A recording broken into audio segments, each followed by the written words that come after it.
Welcome to Ferment Radio, a podcast series on bacterial and social fermentation.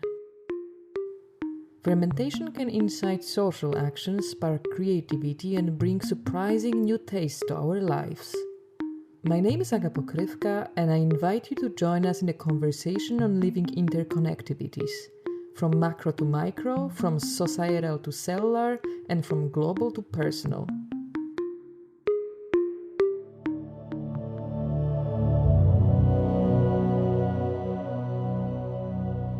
Have you ever seen a kombucha SCOBY?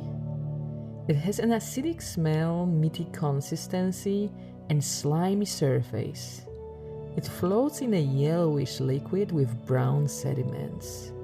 Oh, and all these features intensify if you let it ferment for too long.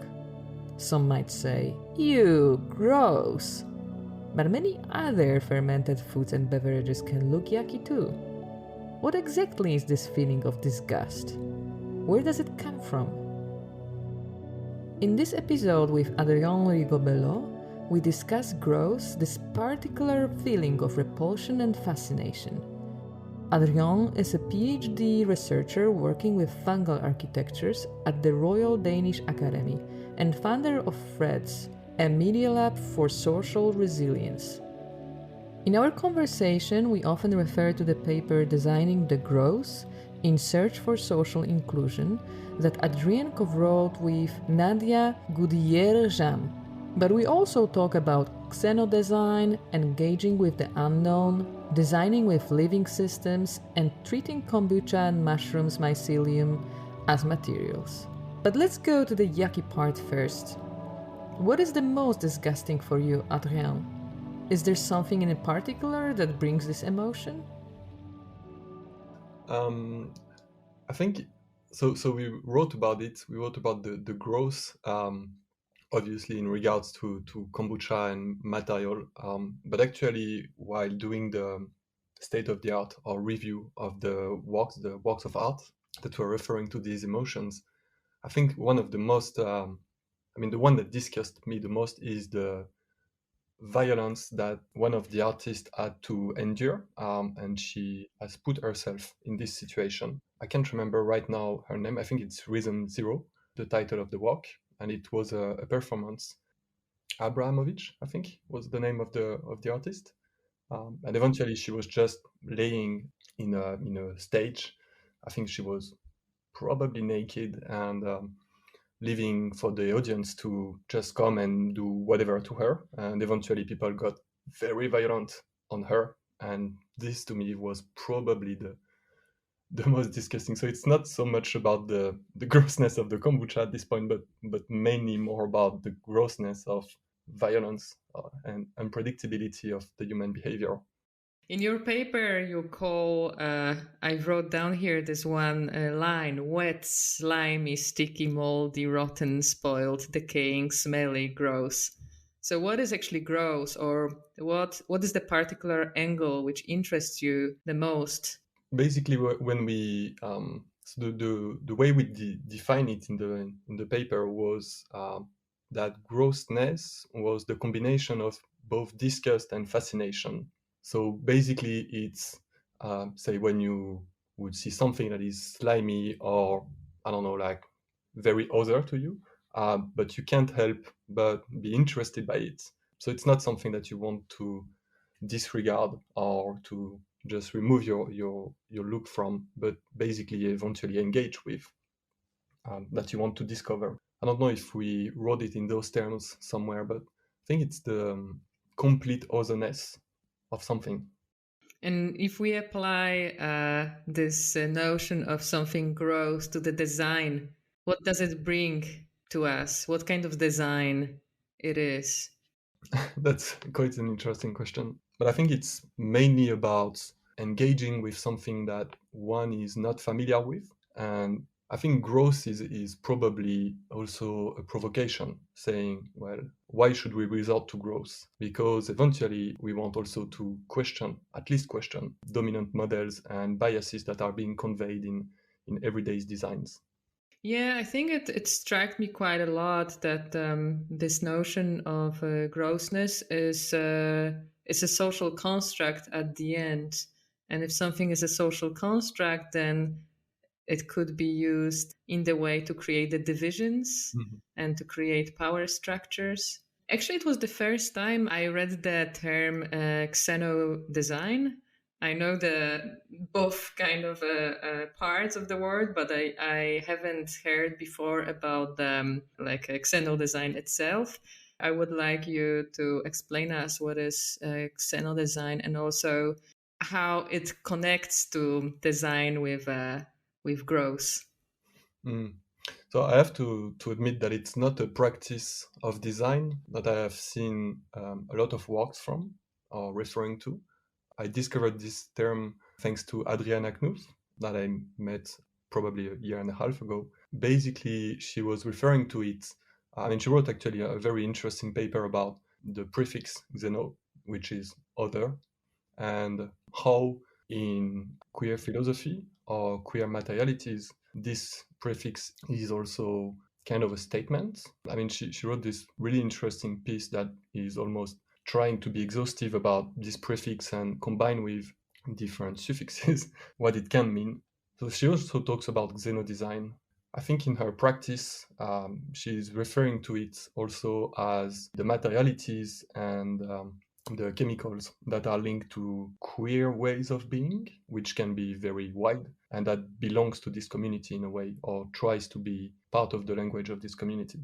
So I don't belong to this community, but I borrowed the term also because I feel that the works that I just mentioned that are about using provocative materialities are also in a way referring to that in the way I understand it. And the way I understand it is basically what we are interested in with Naja, co-author of the paper, is also inclusive design and how to basically try to understand how do we understand firstly the semiotics of the existing designs that are supposedly for the norm, which is something that is quite interesting, I think, in design, because design is also quite often, I mean, less and less in speculative design, but quite often still referring to industrial design and the necessity to produce in volumes and sales or marketing and things like that.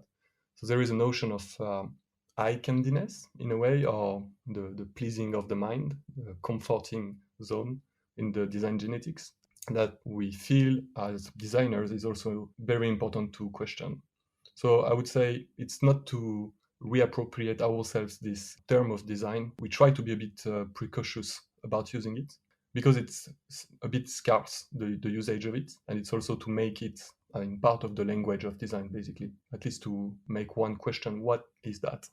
We didn't talk about it yet, but also the paper itself comes from the practice of the NGO you were involved with, the Threads. Mhm. One of the projects you work there with is kombucha as the example of the growth design. I would like to hear more about how this NGO came into being and what do you work on within that, and of course about the growth kombucha research too.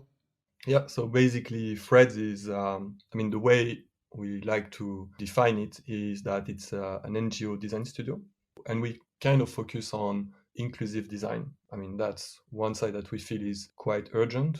I mean, it's basically design is such a powerful medium or practice, rather, with methodologies that reach out or that span over very different types of media.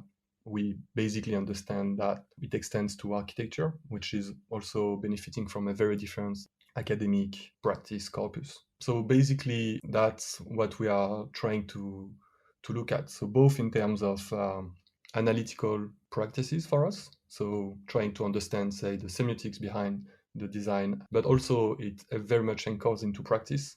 And the width of this practice that we try to have at Threads also comes with the very wide variety of profiles that are within the studio. So we have makers that have been working with kids that have dropped out of school, so very specific and tough sort of context. But we also work with people that are doing a career in academia. Sorry.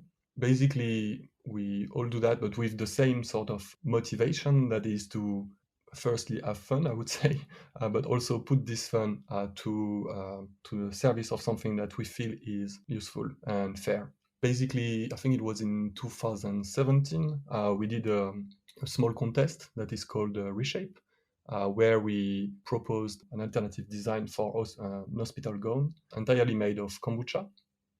So it had the form of a kimono, and for this, I mean, it was actually the first time I was doing kombucha myself. So we basically grew a 4 meter square pellicle. I mean, we were quite fortunate, and we won this contest, and we started to pull the thread. Yeah, so we established a workshop in the city of Saint Denis. Since then, we've been continuing to research on it, on the more experimental side of it, like developing open source methodologies for making it waterproof, but also trying to understand how we can produce with one system both the drink kombucha and the pellicle kombucha, which is counterintuitive in a way, I mean, in the way it's produced. Yeah, and then this paper, Designing the Growth, is also the result somehow of these 2 years of research, I think. When you now describe that you were growing kombucha, I imagine you had some pool, right? Or what was the setup for it? So the setup was quite frugal. So it was basically 4 wood slabs and a garden plastic sheet, so quite thick. And this made basically a pool of 5 centimeters deep, 2 meters of 2 meters side, a square. Yeah, that was it. Then eventually we just add another plastic sheet to cover the hole, and we left it in a workshop basically. And I mean, it's probably the pellicle that with which we had the best quality. It's kind of interesting for us also to be able to do that. And I think there is also something that motivates us to continue to research on the practical side. Most people that work with kombucha will say, well, it's not possible to industrialize that or to scale up the production of kombucha. Yeah, even though it's the pellicle is a material that is very stiff, very strong, and that can, I mean, it's basically 15 times stronger in tensile strength to cause leather, which is something that is probably worth investigating in terms of scale up. It's basically very sustainable. So yeah, I think it's also sort of a challenge that we've set to ourselves to improve that, but at the same time make it available to people that might need it the most. Did you drink also the kombucha from that pool, or it was not possible to do that? Uh, I think the smell made us a bit, yeah, This was too gross. it was definitely too gross. Yeah, yeah. I mean, normally when you do the drink, it's 7 days fermentation, and here it was probably 25 days in summer. So yeah, it was a bit acidic, I would say. Sorry to ask you such a detailed questions, but as I also grow kombucha at home, but of course the scale is much smaller. I am just, my imagination goes wild when I hear about the size of the pool you had. But what about the fruit flies? Did you have problem with them? Not much. We've had that in our workshop later in summers when it was very hot and it was not super isolated from outside. But for this one, not so much actually. I mean, a few still, but not. It was a clean workshop. We were quite lucky to have it. Did you manage to prevent this dried kombucha from being destroyed by water? Basically, what we I mean, the way we treat it is by I mean, it's similar to wood protection. A wood craft person that gave us such advice to try that. So it's basically mixing linen oil, turpentine, and beeswax. I mean, in a way to keep it the less viscous possible, so that it really migrates within the cellulose matrix of the kombucha pellicle. We've had different results. We have never tried on a final piece of design, say a garment or such. One of our friend in the studio tried actually to make sort of a cup with that, and I think it was holding without absorbing water for probably like 15 minutes or such.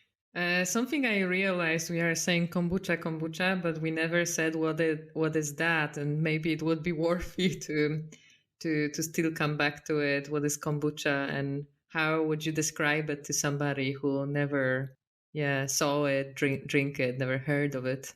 I think I would say that it's very similar to vinegar, but eventually it's symbiotic culture of one main species of yeast and one main species of bacteria. And the one of the bacteria that is interesting to us is taking a glucose and fructose, and it's weaving very thin fibrils of cellulose, and it's basically producing that on top of a sweet tea solution that is a bit acidic and it tends to be acidified by the system, by the culture. And basically, it's producing this cellulose mat at the interface with the air and the solution. And then it thickens with time. It's very slimy and it's very much alive. I think one of the most striking features of it is that when we did cultivation workshops, people would spontaneously give it names. I don't know if it comes from the sliminess of it. It's a bit like a meat. I mean, I'm not eating meat, but this is my memory of meat, of some like chicken breasts or this kind of consistency. I know that the restaurant Hamas in Copenhagen, so they are doing fermentation. They have a cook. It's called Kim, and I don't know his last name, but we met him at some point and discussed about these things, kombucha and what you can do with it. He was very surprised that we were trying to make materials with that because he would eventually treat it or process it as one could eat it. I mean, that's food, and that's not whatever else. Like, you don't play with food like that. I was a bit shocked by it. I mean, for sure, curious. But yeah, people tend to eat it also in restaurants. We know the current uses of kombucha, right? Like there is some research to use it in fashion. There is some research to create like objects, or I don't know, some other person will make a food out of it. But I wanted to fantasize in like a sci-fi manner how we could use kombucha in the future uses, like something which is not yet possible. Nobody's really thinking of it, but knowing the properties of this material, do you have any ideas what it could be used for? Mm, um, I don't know if I'm very good at these exercises. I mean, I tend to be more on to grounded speculations, fortunately and unfortunately, I would say. So then tell us about all the uses of kombucha you know. Let's make a contest to make a whole lineup of theirs.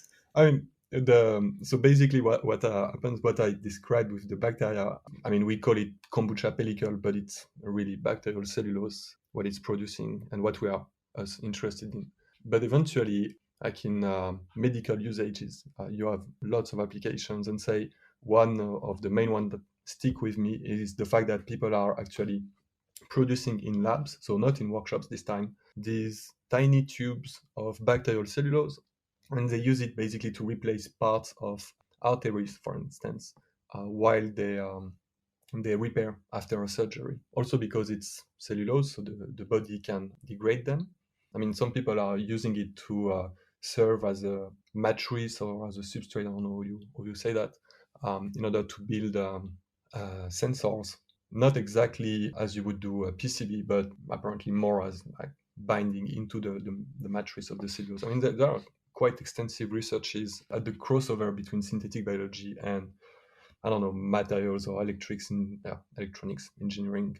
One of the benefits of kombucha over lab-grown bacterial cellulose is that you don't need a lab. Obviously, the results, you control them probably a bit less, which is something that can be quite interesting, both to incentivize people to research on how to improve this reproducibility, firstly, but also to probably envision another way of referring to objects. Do we want to have completely standard objects? And I mean, we are working with some kombucha drinks producers in order to develop, say, packaging. So instead of using glue and a label with inks that would be polluting and such, the idea would be eventually to use kombucha pellicle instead. And basically, this kombucha pellicle is biodegradable. Yeah, I mean, at large, I think what's quite interesting with kombucha is that, well, you can grow it almost anywhere if it's rather clean, like in a kitchen, say, and basically over 20 degrees. Well, the next step is to say, well, actually, that's probably the one raw material that I can think of that we can produce within cities. So if we accept to have something that is less standard than what we are used to, socially, economically, it can also have, and culturally also, it can have sort of an impact also. And this is actually probably our first motivation for doing open source on what we are doing. I mean, eventually when we get a bit more poetic about it, we tend to think about extending the term of terroir as designs also, eventually allowing to extend the argument of producing a material and so on to the cultural value that it has and the way people get together around craft practices. If we would zoom out, we are talking a lot about designing with like living organisms and living systems. And besides this environmental obvious benefit that it's not polluting, it's biodegradable, is there anything else that would be calling for like research and attention to designing with living organisms? And I mean it broadly, since I know that you have also experience with growing with fungal mycelium and so on. There are discussions about what this means, and quite often it lands on the argument of post-anthropocentric times. So how do we do after this sort of era that was a pinnacle of anthropocentrism in modernism? I mean, there are, I think, two ways in which this is unraveled at the time.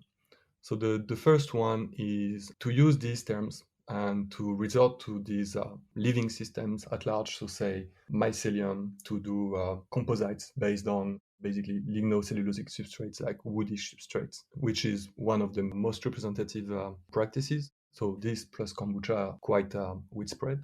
On this first path, I think it's a misuse of the term. I don't know if I would call that greenwashing in a way or post-anthropocentric washing. I mean, if the tool is still the object of the fascination of the person that investigates it, I'll say I'm doing mycelium composites not because it's grounded, but because I think I can engineer it to be like that and do a successful startup out of that. Well, I believe the motivations might be wrong and sort of anthropocentric. But this is more about, say, the motivation rather than the term. We quite often see discussions on how synthetic biology, which is actually not the case here, we are not doing synthetic biology, or the result to biological systems is a change in paradigm. It's probably a change in technical paradigm, but it's not a change in technical or design paradigm, in the sense that it's basically the extension of this idea of modernism, where we functionalize for our own needs without caring for whatever else. I think the second argument or the second path that is developing at the time is also saying, well, let's be post-anthropocentric and let's try to think in terms of fungi welfare. I'm not sure about what this means. It surely is productive, but if we are designing something, we are not going to design tiny cars for fungi or brooms for yeast and such. I mean, we are still basically going to design for human uses. And my position is to say, well, try and think about what does it mean, the life of a non-human. But I would even say the fact that we consider it alive is quite interesting already. And in a way, it's not so much the non-humans that we need to negotiate with. It's other humans that we need to negotiate with. It's other persons that we need to convince that there are other ways to refer to nature. And basically, this all comes to building other ontologies of nature in my PhD works, which is situated within a EU project that's called Fungal Architectures. Basically, we try to do a fungal automaton at the architectural scale, which means that the fungi or the fungus, needs to be alive in order to be computable with. I mean, the objective of it that is laid out is quite modernist, isn't it? But the idea from the architectural perspective that my colleagues and me are sitting at or from, I think is also to take this as an opportunity to at least try and challenge the ontology of nature that exists and propose other paths like design and activable methods to propose alternatives.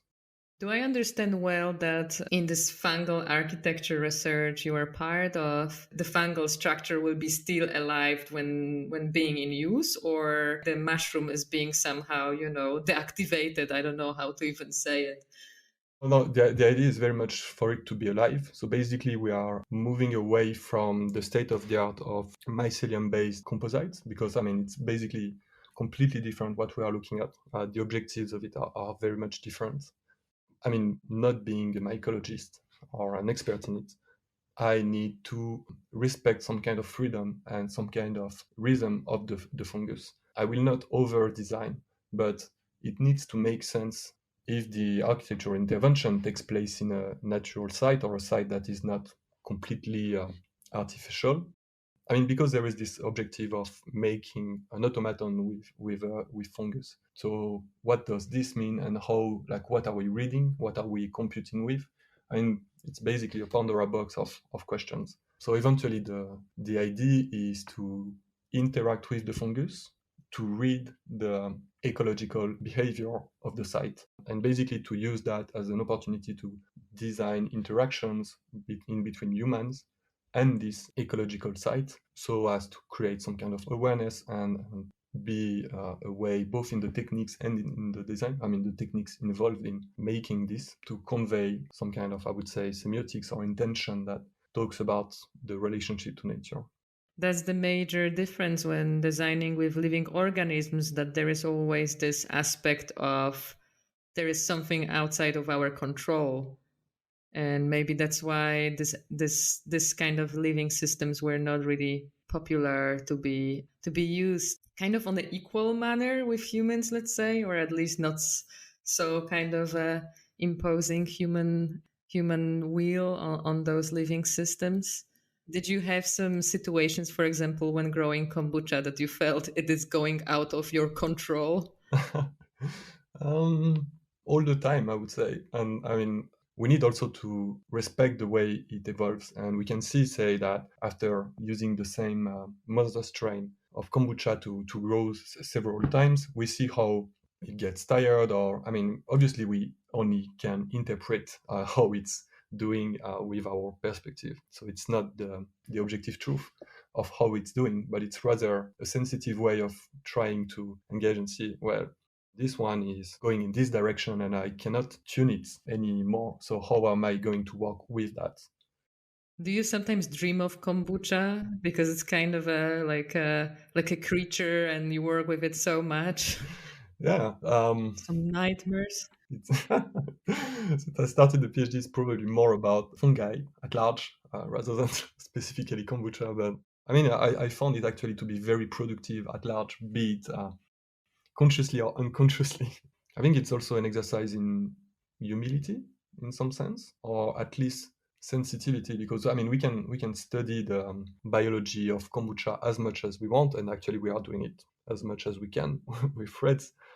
But you and I, for instance, don't need to know the full biology of the human body in order to interact with human body. We just use the behavioral condition, and that's probably the way we try also to engage with this system. From my experience working with kombucha, or in general any living cultures, they have their own rhythm, and we do not have much influence on that. But I can just imagine that it's a very interesting, I don't know, element to take into account. Working with living systems needs to be way more involved, I would say. But it's not an involvement that is like studying for 7 years plus, and like it's not hard. It's just a different perspective where one needs to be, I guess, more sensitive about it and more involved with it. I mean, I come from an engineering background, so I can say that working with those is really interesting. I would say to the way I was trained in Cartesian thinking. What's the biggest difference? I mean, it's basically refining the goals that one can have with such system of control. I have very little doubt that in the future there will be bacterial cellulose textiles that are very much democratized. But with the perspective of kombucha, because it's also a complex system that is both resilient but needs attention, such as with a pet, for instance, I know I was trained in industrial engineering, like looking at how to build standards and like meet strict intervals of quality in productions and things like that. And here it's basically a complete other position where quantifying is not the only way to go. Of course, we can quantify and apply some techniques. I mean, it's not that engineering is not useful anymore, but it's rather extending this position. Did you know if kombucha and mycelium have been used as materials for a long time? The fact that these crafts, so with the kombucha pellicles or with mycelium composites or whatever, can be for one to make in a kitchen, like in kitchen-like conditions, because eventually it's very similar to making bread. These crafts to build materials, to produce and form materials, are novel. Well, I mean, it's not novel to make bricks of mycelium. It's been out there for probably at least 150 years. And kombucha is basically known for what, 2000 years plus. Nothing is so new with these systems, but the fact of envisioning them as a way to make materials makes it quite interesting, because it's not like wood or leather, where we have centuries of practices and semiotics attached to that. Let's say, I mean, kombucha, for instance, is very novel and there is very little cultural value attached to it. So how do we, I mean, if we make clothes with that, the fact that it's not easy to make it, to scale up the production of it, maybe that's also an opportunity to rethink the way we produce the materials and the way we make use of them.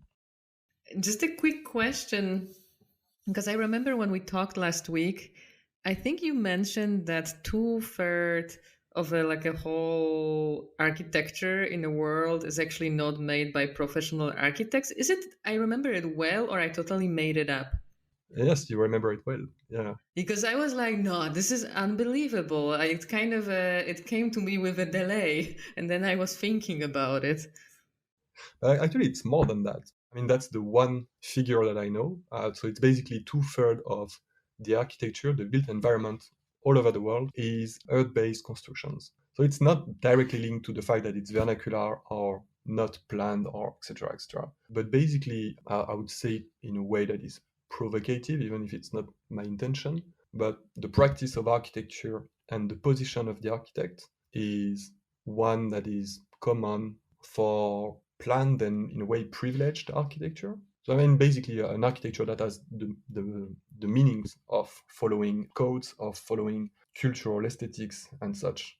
I'm not saying that the rest of the architecture is slums, and that's not at all what I'm saying. I mean, it's basically most of architecture that people are building themselves, and they refer to other systems.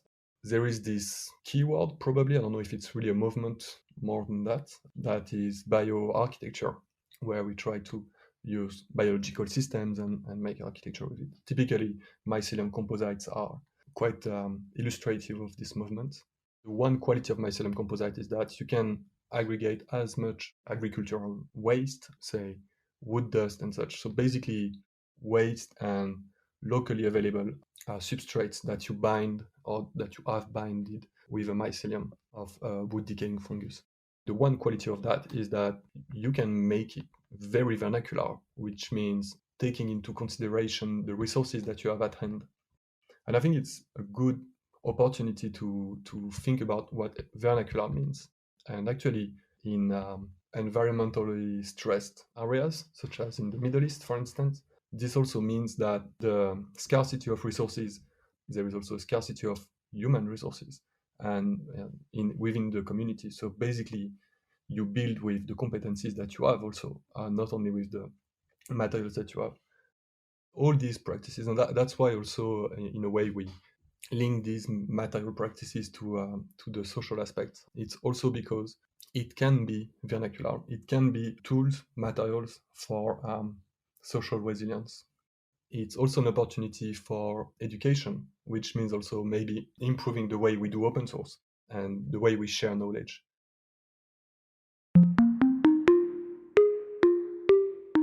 This conversation revolved around design, with kombucha as a tool for social inclusion or mycelium as a material to build a vernacular architecture. These approaches show the limitations of a largely hyped human-centered design and its anthropocentric paradigm. Design for humans, who are an equal and inseparable part of a larger system, convinces me much more though. If you would like to know more about the show, listen to this episode again, or find previous episodes, please go to fermentradio.com. You can subscribe on Spotify, Apple Podcasts, and more. I'm always looking forward to hearing from you at hello@fermentradio.com. Ferment Radio is brought to you by Culture of Cultures and is produced by Super Eclectic. Thank you for listening, keep fermenting, and stay tuned to the next episode of Ferment Radio.